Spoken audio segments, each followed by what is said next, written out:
When you're looking for a new home or investment property, why not seek an almost 30-year experienced businessman and real estate professional who loves the cultures of Chicago and understands the Chicagoland housing market?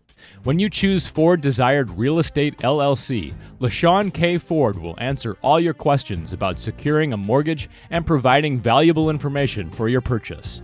LaShawn's house hunting kit includes a detailed summary of area schools, nearby amenities, and testimonials from homeowners who live in your neighborhood of choice. LaShawn knows this city better than anyone and can expertly consult you on property values. He'll take the pulse of your prospective community by highlighting neighborhood activities and notable facts. To list your property or to start looking for your next investment property, call LaShawn at 773-379-4663. That's Ford Desired Real Estate LLC at 773-379-4663.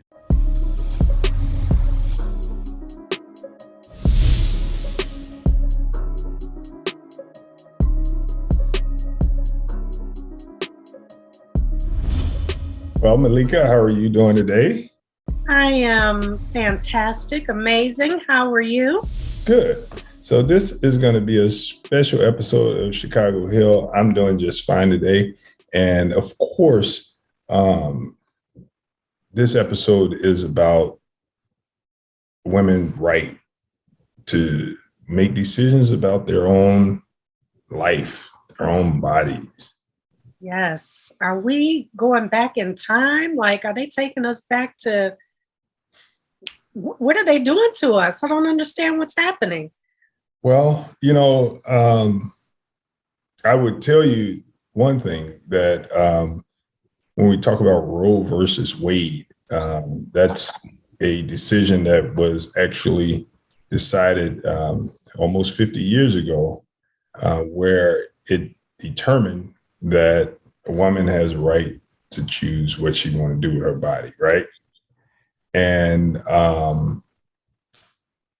fast forward 50 years later, the Supreme Court that was influenced by the election of Donald Trump has overturned that ruling. And when I talked to my mother, who's 83 years old, and, she remembers how things were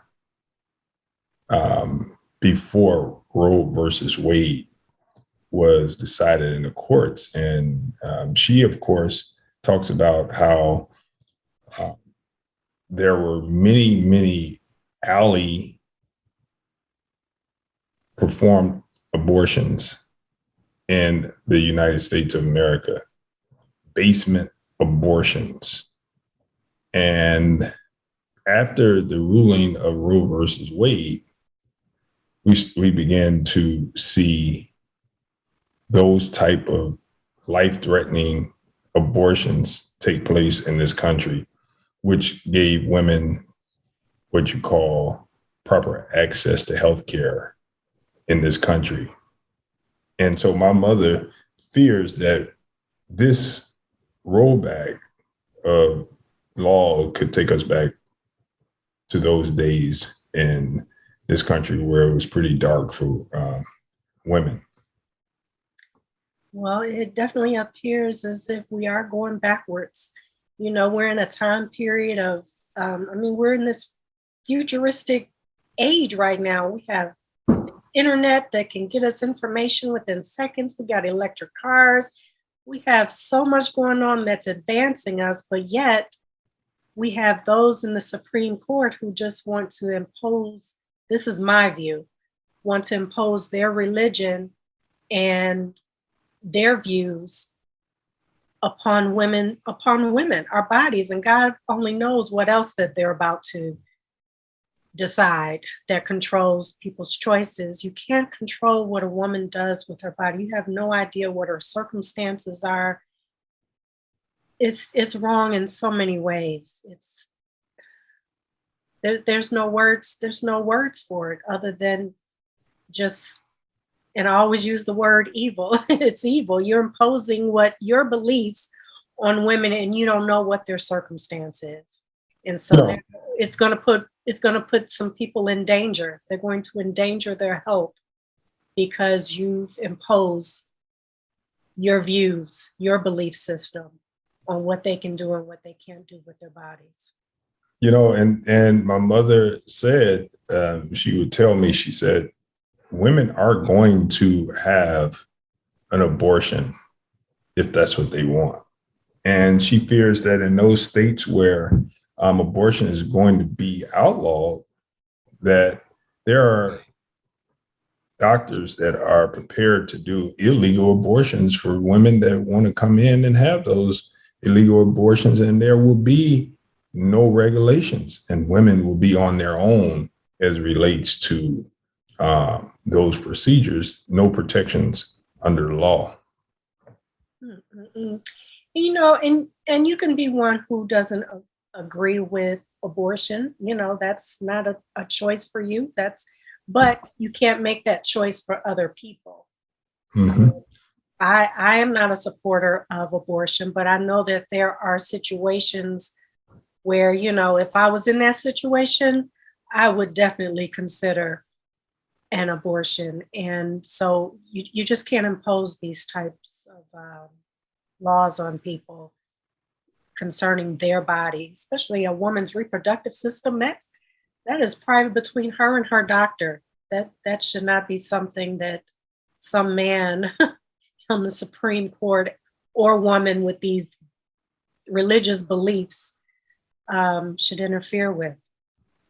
Well, one of the benefits and I would say great value our country has is that we have laws that we put on the books to improve so that we could be more perfect.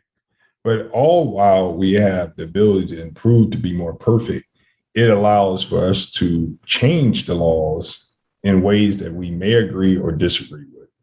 And for many, they say 70% of people in this country agrees that Roe versus Wade should stand. 70%.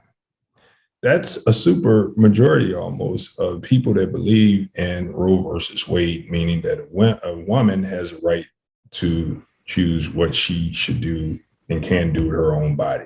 That's big. That's a big number. So laws are made to improve the world. So how do they think in their mind that this will improve the country? This will improve mankind? Like, how do they think this will improve anything? How does this bring us to a more perfect union? Yeah, a more perfect reality. How in their mind, help me to understand how they see this. Well, this is why there's a few things we got to look at here as a nation. That the right to vote, the right to be free in this country, all of that, and let me make sure it's clear what I'm saying. The right for Black people to be free in this country could be at risk when we see things like the Supreme Court, a conservative court, overturning a ruling for women's rights. That means that our system allows for us to turn back the hands of time, possibly to reinstitute things that harmed us as a society. And that's things like slavery, the right to vote, a woman's right to vote. How do we expand the Supreme Court? Like, is Joe Biden, is he going to expand the Supreme Court so that we can stop the madness? Well, that's something that Joe Biden has talked about. The Republicans would call it packing the courts. And you said it as expanding. I mean, the Supreme Court has been at that number, and I think that it's time to look at whether or not we should expand the number of people to that body. So when we think about this America that we live in, we have to be very, very careful of who we vote for. Mm-hmm. Because the person that we vote for impacts generations to come. And so, if 70% of Americans think that Roe versus Wade should stand, you got to think that many of those people that were polled voted for Donald Trump. Many of those people that were polled voted for Donald Trump, and he didn't share their values. And yet they still voted for him. How do you vote for someone that don't protect your interests? So we look at the fact that we have 70% of the people in America believe that Roe versus Wade should stand.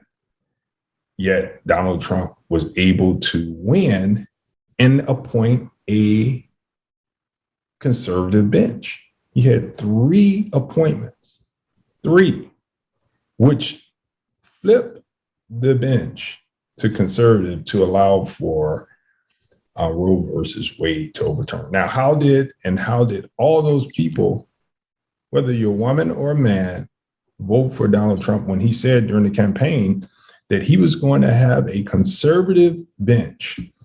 And the people wanted exactly what they got today. They wanted the conservative bench, but did they want the overturn of Roe versus Wade? So do you think all those Trump supporters, women, what do you think they're thinking right now or feeling right now? This morning. You have to keep in mind, you can't be you could do whatever you want. A person could do whatever they want, but you can't be you can't vote on a single issue. You got to look big and think big. So, I believe that many people that voted for Donald Trump also believe that healthcare is a right, not a privilege. So there's a lot that could come out of this ruling. And what I hope it does is it brings the majority together.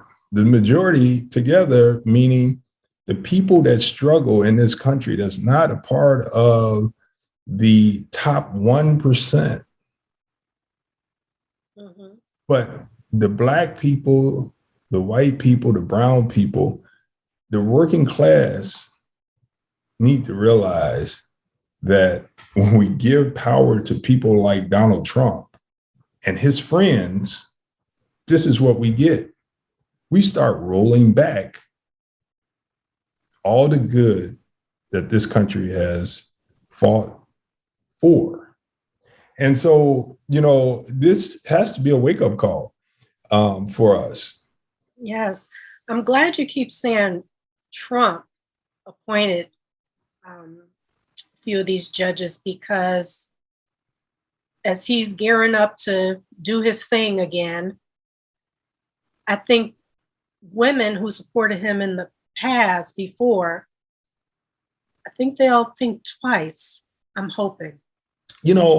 It's not, and I'm glad you even went back to that, Meleika, because it's not just about Donald Trump. It's about people voting for the Republican Party. Mm-hmm. When Maya Angelou said, when they tell you who they are, believe them. Yes, indeed. Well, there's no secret. The Republican Party wants a conservative bench. And the conservative bench don't believe in change. They don't believe in a progressive agenda. A progressive agenda doesn't have to mean radical. A progressive agenda simply means that we need to be a more perfect union, and we need to be progressive about getting there, making sure that we don't leave any man, woman, or gender preference behind. That's what it means. Mm-hmm. That's progressive. because we are better as a society today because we know more and we are more respectful of our brothers and sisters for who they are because we know more as a society. I agree with you 100%. Well, Meleika, I think your perspective as a woman is valuable in this discussion. And what's the message for from you? Because I know we're going to go to some clips. We have Kim Foxx, the state's attorney here in Cook County. We're going to hear from Joe Biden before he was the president, but he was the U.S. senator. And then we're going to hear how abortions impact Blacks in this country, and also hear a testimony from a conservative state of a woman giving testimony, a Black woman giving testimony in a Tennessee, I believe, state house, I believe. So we're going to hear that.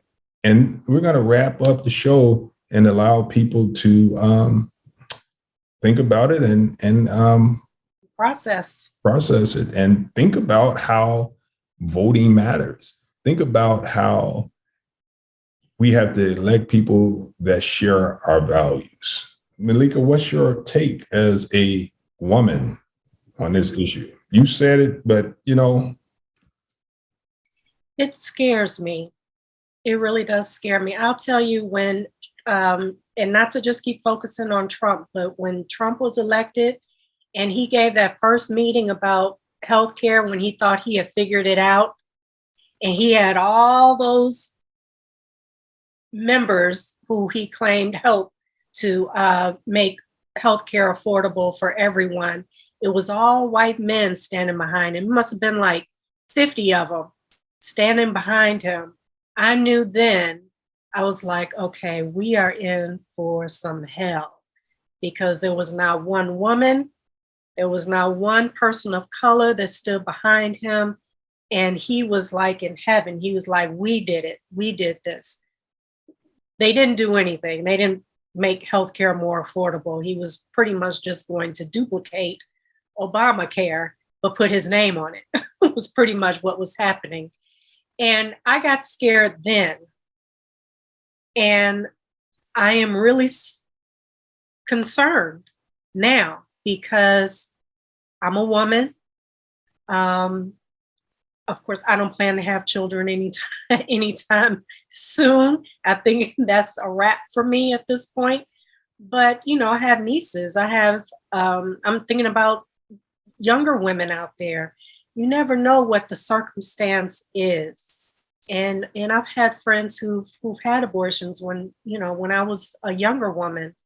And you just don't know what the circumstance is. They're making an assumption that is just promiscuous women out here just being careless. And, you just don't know what the situation is, whether it's rape, whether it's incest, whether it's just an abusive relationship, health concerns. There's so many underlying issues. And these people that are on Supreme Court should not come between a woman and her doctor and what's going on in her reality in terms of her terminating a pregnancy. And again, I'll say I'm not one who agrees with abortion, but for certain circumstances, I can understand. That. Abortion should not be used as a form of birth control. That I agree with. You do have women out there who do use it as a form of birth control, but there are a lot of instances where it has nothing to do with that. And no one should come in between a woman and her doctor and dealing with that situation. And that's where I am with it as a woman. And I am very concerned because if they're doing this, God only knows what else they have planned. And we hope that there's another leak because we did get a leak about this. We hope that there is another leak. Someone will leak out what's to come, what's next. And I hope that the Biden administration, I hope that they do expand the Supreme Court, because it's a little scary. Not a little, it's concerning. Well, it's disturbing. Let me just say, before we start going to the clips, as a state representative, I've worked hard to work with the legislature in Illinois to preserve the woman's right in Illinois. And Illinois is one of the states that it's been projected that with all of the border states around Illinois banning abortions as a matter of this new trigger from the Roe versus Wade strike down, places like Michigan, Indiana, Ohio, Wisconsin, Iowa, these states, it's believed that they're going to be traveling to Illinois to have abortions because they will not be able to have them in their own states. And so the governor of Illinois has called for a special session of the General Assembly to work with Planned Parenthood to make sure that Illinois is ready to receive women that would like to come into the state for abortions. So we're going to have a special session in Illinois for this purpose. It was believed that about 10,000 women came to Illinois annually for an abortion, and it's projected that now that number could triple with the fact that all the border states have been impacted by this new ruling of the Supreme Court. States like Iowa, Wisconsin, Michigan, Indiana, Ohio, West Virginia, South Carolina, Georgia, Alabama, Florida, Arizona, Montana. These are states that are immediately impacted by the overturn of Roe versus Wade. But we got to look at those states and ask ourselves, how did they vote? Did they vote for a Republican? Did they vote for Donald Trump to overturn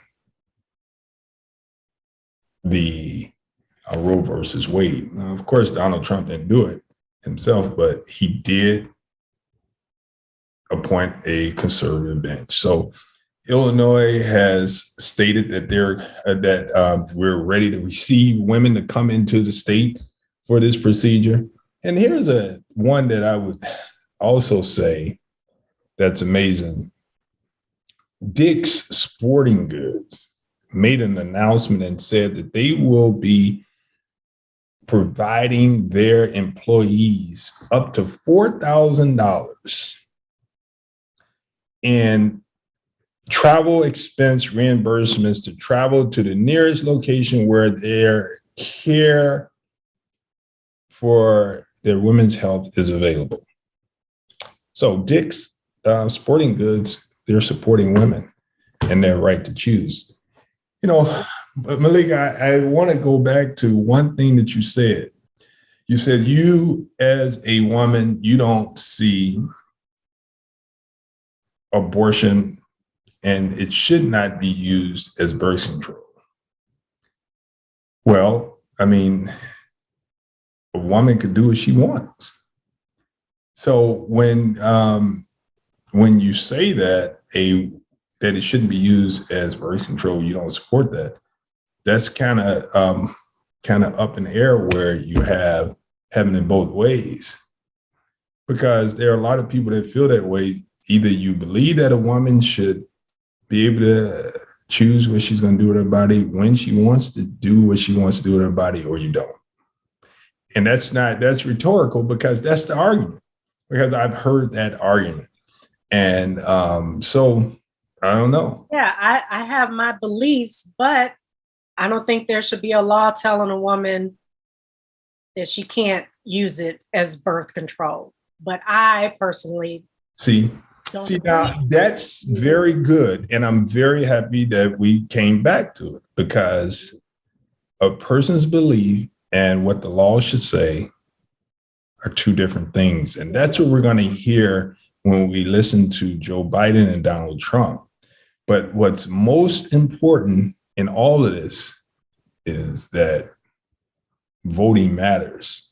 And we have to elect people that share our values, that have the ability and the mindset to listen to the voters and do everything that they can to be a real listener to make America and our states and cities the most inclusive and the most fair place to live. So, Meleika, we're gonna Well, hey, since they're doing this, since they passed this, then is there going to be something for vasectomies for men? Absolutely. We should look at that. And, I believe in the power of mobilizing, advocating, and using democracy as a verb and not just a thing that we look at thinking that it's just going to work out just because. And so there we have it. This is going to be a special episode for women and for our country. And we hope you will reflect on the show. And my email as a state representative, I never really talk about this, but I really want to hear from you, whether you're for or against a woman's right to choose. I'd love to hear from you. Repford at LaShawnFord.com. That's REPFORD at LASHAWNFORD.com.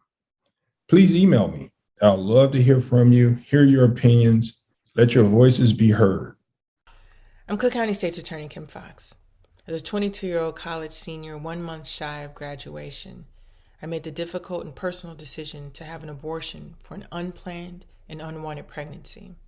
A decision that I was able to make because the law of the land, Roe versus Wade, guaranteed me that right. My mother didn't have that right when she drank turpentine to terminate a pregnancy before Roe was on the books. And today, as a mother of 4 young women, and seeing the court overturn Roe, I am heartbroken and devastated that my daughters do not have that guaranteed right.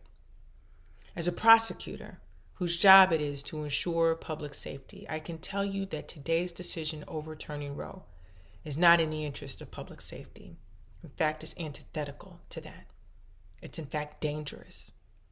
What we know is that women will continue to need abortion access and care. And with the denial of quality, safe mechanisms to do so, lives will be at risk. We also know that the criminalization of abortion will disproportionately impact Black and Brown communities and low-income communities and not keep any of us safe. So I'm telling you, as Cook County State's Attorney, I will never use the power as a prosecutor to prosecute those seeking or providing abortions. And that as an advocate, today's ruling has only inspired me to work harder to ensure that we have safe and quality reproductive health care for all, including abortion. The fight has just begun.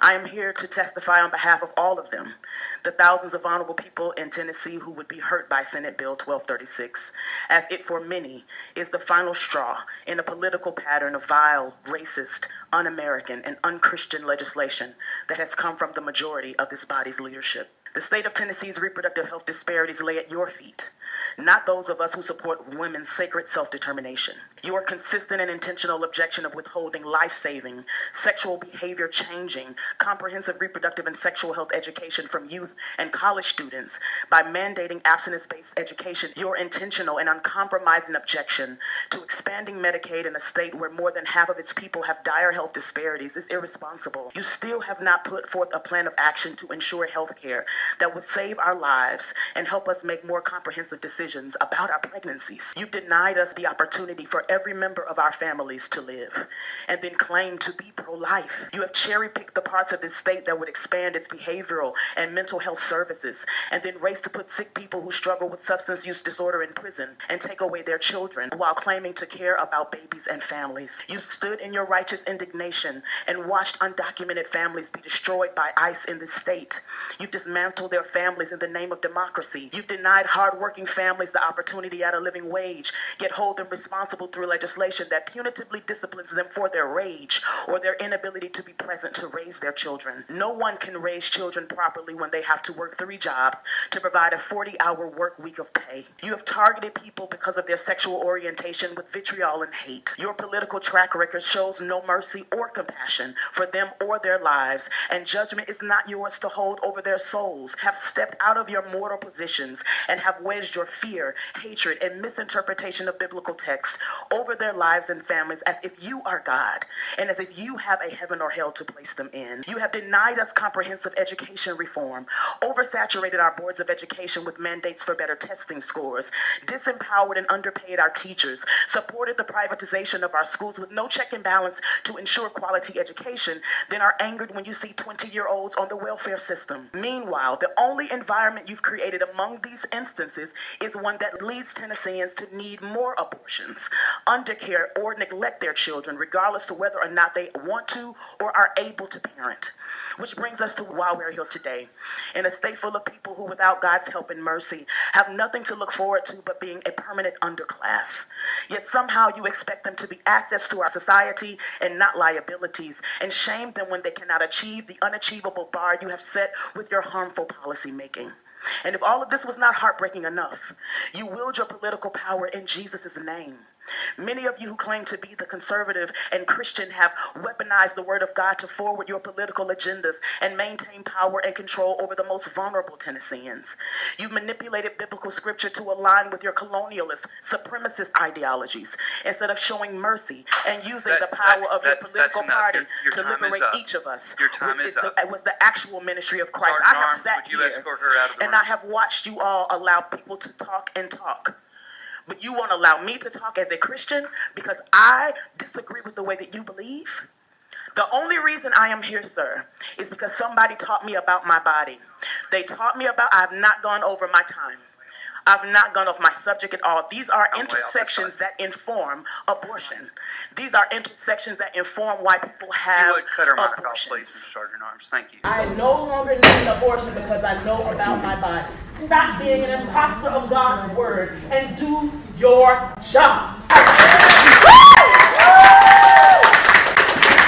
It is unfair to stop me when you have allowed everybody else to talk and you have allowed them to talk about my Savior. I am here to tell you what thus saith the Lord, and you refuse to hear me. I am here because I am a living witness of what it looks like when you empower a woman with education so that she can make the best decision for herself and her family. I've had to sit as a Christian and listen to people who say that they are Christian, demonize and weaponize God's word. Why would it be so important to you to continue something like this when we told you that it would harm families? This is irresponsible of you. It is your responsibility to make sure that every Tennessean has access to comprehensive information so that they can make the best decisions for themselves and their families. I want to reduce abortions like everybody else, but you have backed us up against a wall. If you care about our families, why would you even allow college students who are already adults to learn about their bodies? That came down under Governor Haslam's administration. This is what you have done. Where have you been? You've been nowhere but sitting in your churches, in your brick and mortar, not doing ministry in these streets. God is not pleased, and you need to repent. Where have you been? You have abandoned us. Expand Medicaid. You're not God. How dare you stop me from telling my truth and the truth of other Tennesseans? Yesterday, many people went on topic and went way over time, and Chairman Bell didn't stop any of them.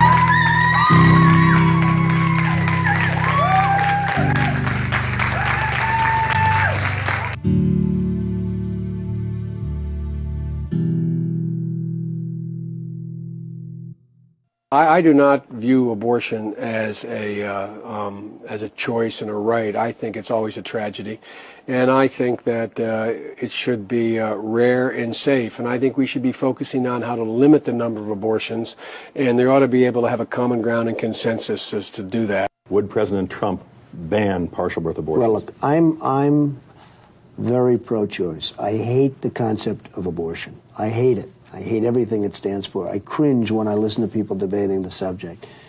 But I just believe in choice. And again, it may be a little bit of a New York background because there is some different attitude in different parts of the country. And, I was raised in New York and grew up and work and everything else in New York City. But I am strongly for choice, and yet I hate the concept of abortion. But you would not ban it? No. Or ban partial birth abortion? No, I am pro-choice in every respect and as far as it goes, but I just hate it. Let me turn to abortion. The ban on partial birth abortions or late-term abortions, you supported that ban. I did, and I do. You believe that Roe v. Wade was not correctly decided, and that you also believe that a right of abortion was not secured by the Constitution. Why did you change your mind? Roe v. Wade is as close to we're going to be able to get as a society that incorporates the general lines of debate within Christendom, Judaism, and other faiths, where it basically says there is a sliding scale relating to viability of a fetus. We can argue about whether or not it's precisely set, whether it's right or wrong in terms of its 3 months as opposed to 2 months, but it does encompass, I've come to conclude, the only means by which, in this heterogeneous society of ours, we can reach some general accommodation on what is a religiously charged and a publicly charged debate. Do you believe that life begins at conception? I am prepared to accept my church's view. I think it's a tough one. I have to accept that on faith. That is a tough decision for me. But there is a point relatively soon where viability, it's clear to me when there's viability, meaning the ability to survive outside the womb, that I don't have any doubt. Many fear this would disproportionately impact minority communities. Farai Chideya is an award-winning journalist, and she's host of the podcast Our Body Politic, which focuses on how women of color experience and shape major political events. And here she is speaking to Michelle Martin about it. Thanks, Christiane. Farai Chideya, thank you so much for joining us. Thanks, Michelle. Really grateful to be here. So you've had a long career as a journalist, and in your latest work, you've been digging in particularly on the issue of Black women in our public and civic life. One statistic that's always jumped out is the fact that Black women tend to be more likely to get abortions than other demographic groups are in the United States. I mean, in 2019, like 38% of the abortions that were done in America were done on Black women, who are only 13% of the population. 33% were done on white women or were obtained by white women, and 21% by people who identify as Hispanic. Why do you think that is? It's money, pure and simple, and medical access. There are many people who, when they go in for the occasional reproductive health check, whether it's related to an unwanted pregnancy or just in general, that might be, one of the few times that they see a doctor. The lack of medical access in America is unparalleled in any other developed nation, and it really, fluctuates by income. And so if you are someone, Black Americans have, 1/10 of the wealth of white Americans in the best of times. It's gone up to the racial wealth gap at times is, 13 times less wealth, less likely to have jobs with benefits. You're living in a country where your health benefits are often indexed to your job. And so simply a lot of people don't have primary health care providers. And by the time they realize they're pregnant, they haven't had like a long discussion of like, what birth control are you on? Do you want to have kids? And then there really are, I'm just going to get personal here. I grew up Black and Catholic, and my family has a lot of social conservatism, but I know within my Catholic community, there were many people who were ambivalent about birth control, but then when they had an unwanted pregnancy, they would go have it terminated. And so there's a lot of, I think, internal, in addition to the economic factors, which I think are the number one issues of health access, the health disparities track with economic disparities. But I think there's also sometimes an ambivalence about what does it mean to deal with the fact that you are, of childbearing age and fertile, and you don't really want to deal with it. A lot of people, not just Black people, but a lot of people who have cognitive dissonance end up putting their head in the sand and then having to face tough choices later. Well, and here's one of the studies from the Guttmacher Institute, which is one of the premier research institutes that studies this issue, that 49% of abortion patients live below the federal poverty level, and 59% of abortions are obtained by women who have children. So that kind of tracks with your point. The other data that stands out here is that some of the states with the greatest percentage of African American women obtaining abortions are also the states with the most restrictive abortion policies. And those are also the states that are the most reluctant to extend health benefits through programs like Medicaid, Medicare to the general population. How does that all fit together? Yeah, I mean, I would refer to the incredible book Dying of Whiteness, which talks about the ways that expansion of the Affordable Care Act was really restricted by institutional and structural racism, including the idea that, if white Americans are loyal to the cause of American democracy and to how whiteness operates in that, they will themselves be willing to give up health care in order to prevent what one person interviewed in the award-winning book called, the Mexicans and the welfare queens. So people who are lower income whites in some states are literally denying themselves life-saving care out of this misguided notion that you have to play defense against the hordes of brown people. That then trickles down onto Black and brown women who don't have access to primary care providers, don't have a mechanism to guard their reproductive health. And also, I think that one thing that we see is that people who believe that they have things to do in the world in addition to raising children, doesn't have to be opposed to raising children, will really try to guard their ability to go to college, have, time to develop a career. And there's an intergenerational nature to the lack of access to healthcare that really does come out of slavery. There was no such thing as reproductive rights, obviously, during slavery and during the many years that followed of racial terrorism. I met people whose, relatives died in the mid 1900s from abortions on Black farms, people trying to self-abort.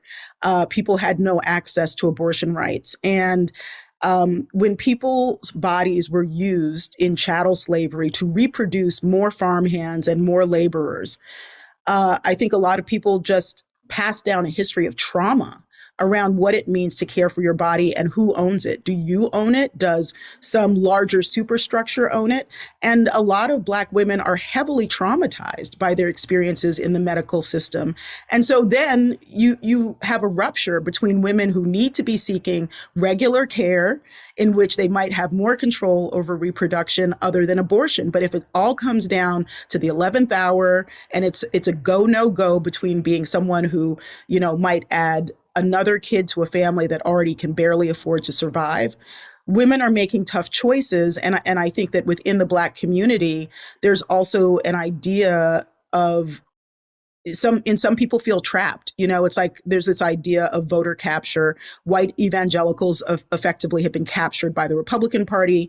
Black Americans often captured by the Democratic Party, because if you are a Black person who's a social conservative, but who does not want to, erode voting rights, what are your choices? And so a lot of people don't feel like they have a home in the medical care system, and they also feel like they don't have a real home in politics. And all of that cognitive dissonance makes it harder to make choices sometimes. Except that I take your point about the level of social conservatism among African Americans, which is something that I think kind of the white political analysis framework doesn't necessarily capture.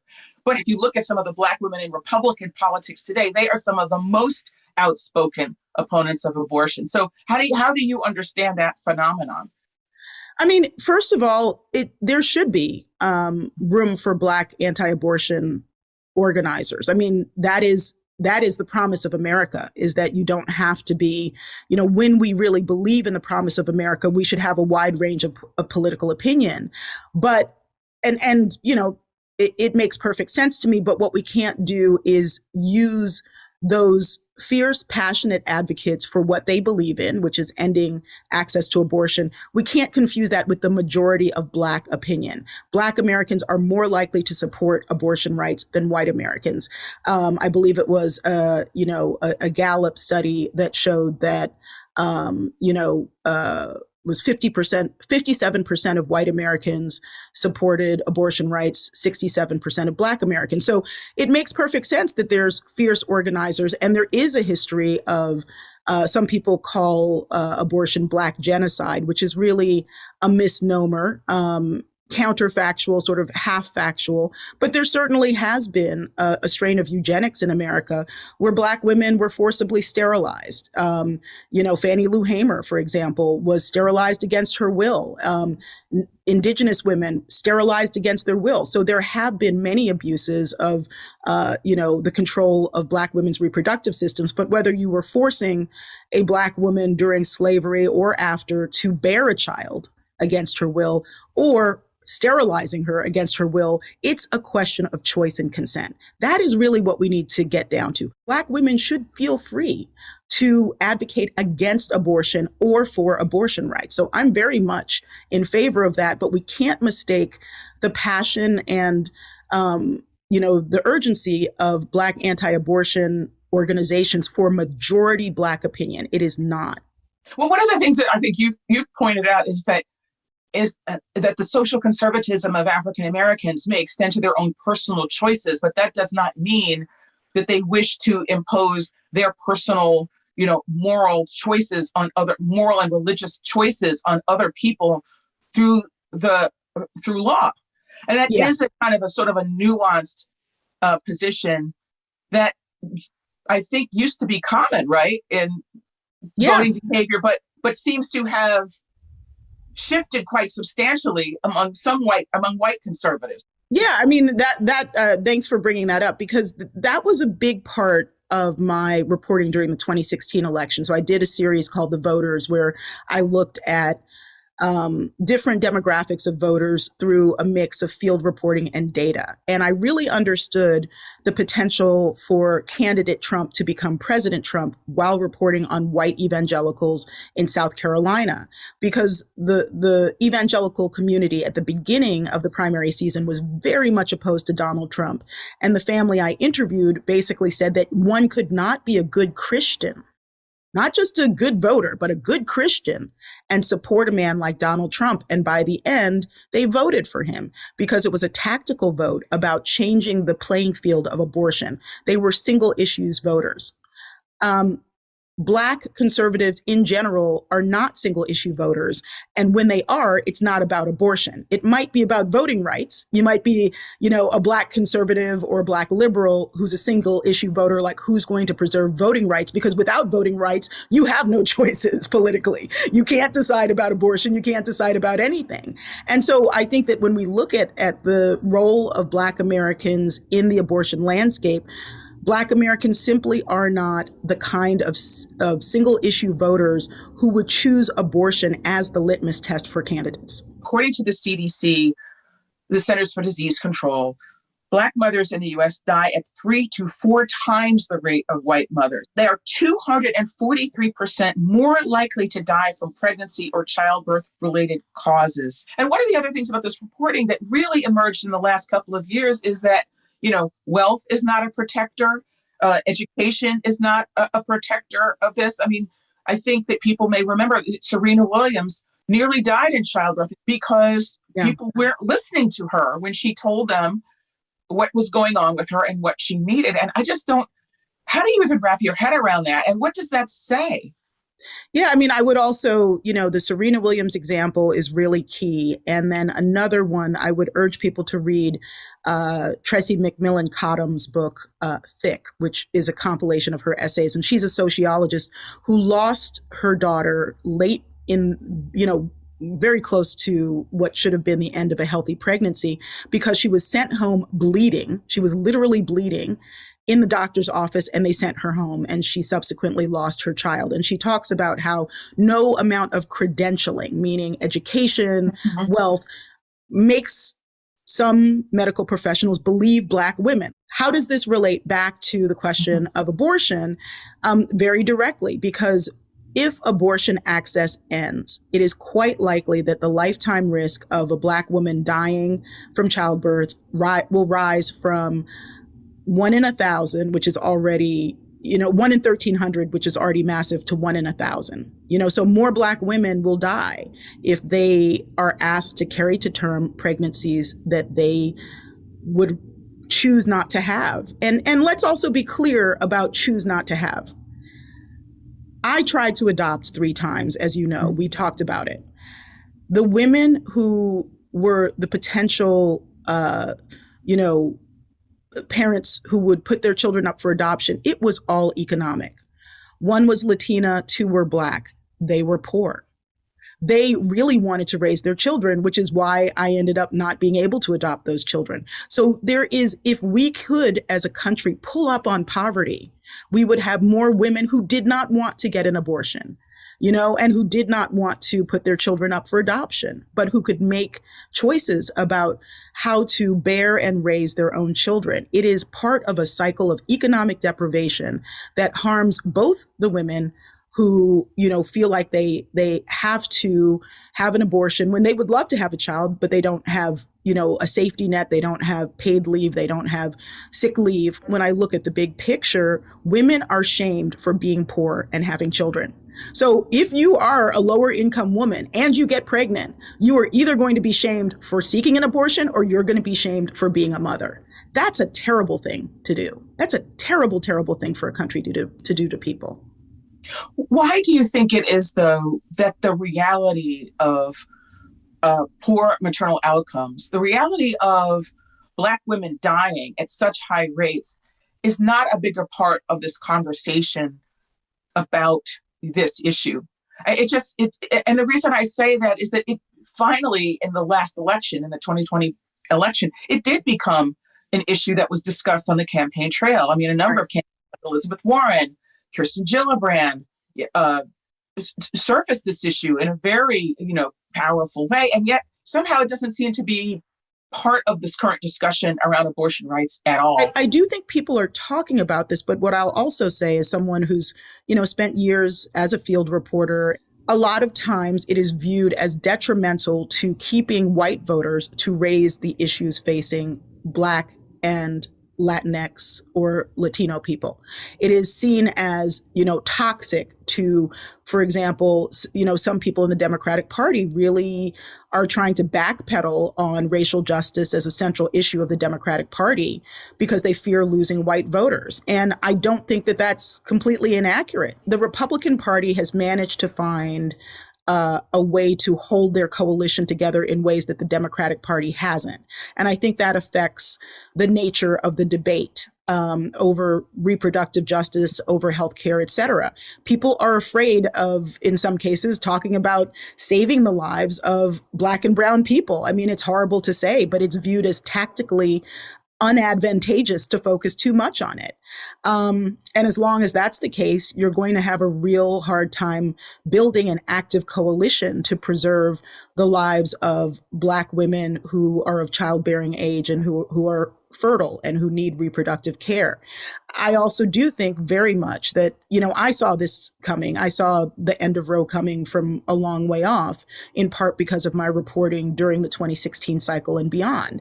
And I think that many white Americans who want abortion rights for themselves and their daughters did not view it as a possibility that they would be denied abortion rights. They were like, oh yeah, maybe there's those poor people who live in that state where they can't get to whatever. But me in my state, I'm cool. And so now we see things like Governor Gretchen Whitmer in Michigan filing suit to preserve abortion rights if Roe ends. This has been another episode of Chicago Hill. We're going to kick it to Meleika for the final word. My heart goes out to all women out there right now who are faced with a dilemma right now. You're pregnant and there's a concern, there's an issue, you're afraid. My heart goes out to you right now. Please be safe. in whatever decision that you make. And we got to vote, as Rep Ford said. You got to get out there and vote.